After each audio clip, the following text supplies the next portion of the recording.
আজকের হচ্ছে বাজার থেকে দেশি কাতলা মাছ নিয়ে চলে এসছে। কাতলা মাছটা অনেকটাই বড় মাছ।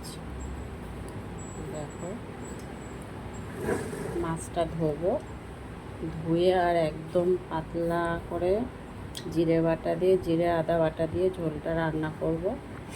আর আজকে কোনো বাজার থেকে সবজি আনেনি, তাই মাছে আজকের আলু দিয়েই, শুধু আলু দিয়েই ঝোলটা রান্না করব। মাছটা ভালো করে আগে ধুয়ে নিই।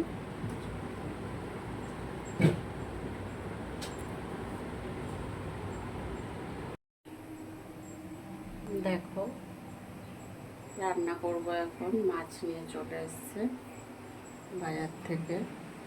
আর মাছ নিয়ে এসছে হচ্ছে তোমার দেশি কাতলা মাছ।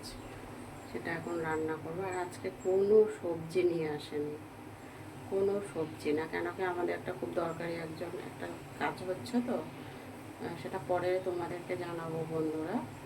তো সেই জন্য একজন লোক আসবে বলে, সেই জন্য বাজারে খুব তাড়াতাড়ি গিয়েছে আর এসছে। সেই জন্য কোনো সবজি আনেনি, শুধু সামনে যে মাছটা দেখতে পেয়েছে সেই মাছটা নিয়ে এসছে। আর হচ্ছে চিনির জন্য একটু মাছ নিয়ে চলে এসছে। তো দেখো আমি কিভাবে রান্নাটা করছি কাতলা মাছ। দেখো, মাছটা আমি ভালো করে জল দিয়ে পরিষ্কার করে ধুয়ে নিয়েছি। এবারে নুন দিয়ে দিচ্ছি।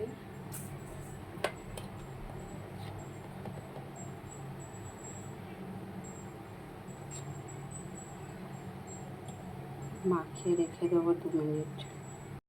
তেল পুরো গরম হয়ে গিয়েছে, এবার মাছটা ভেজে নেব।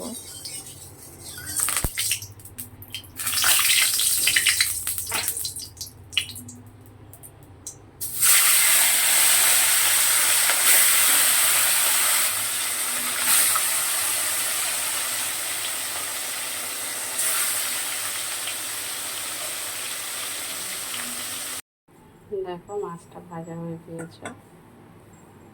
আর আমি আজকে রান্না তো কম লোক, তাই সব মাছটা রান্না করিনি। কিছুটা করছি রান্না, কিছুটা তুলে রাখবো ফ্রিজে। তো দেখো, এদিকে আমি জিরে ফোড়ন দিলাম। আলু কেটে রেখেছিলাম, আজকে কোনো সবজি দেবো না, আলু দিয়ে রান্নাটা করবো।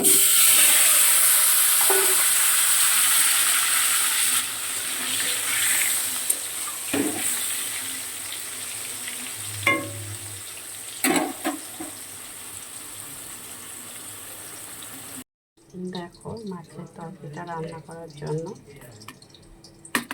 1 চা চামচ, একটু বেশি আদা বাটা, জিরে বাটা নিয়ে নিলাম। 1/2 চা চামচ আদা বাটা,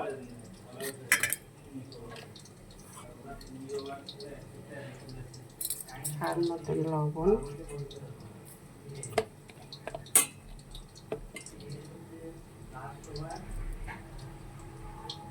1/2 চা চামচের মতন হলুদ গুঁড়ো।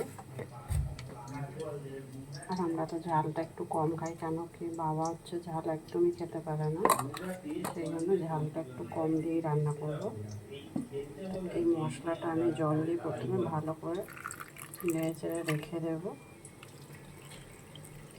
আর আলুটা আমার ভাজা ভাজা হলে তারপরে এই মশলাটা দিয়ে দেবো।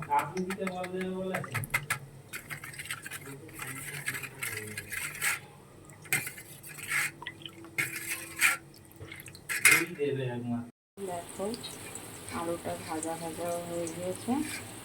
আর আলুটা বড় বড় আমি পিস করেছি, কিন্তু কাটাও হয়ে গিয়েছে। মশলাটা দিয়ে দিচ্ছি। মশলাটা একটু কষাবো, তারপরে দেখো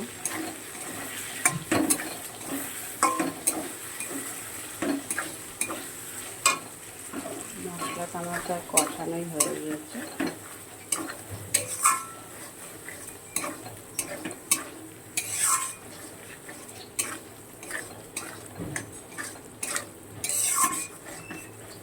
এবার আমি তরকারিটা সামান্য ঝোল করবো, সেই জলটা দিয়ে দেবো।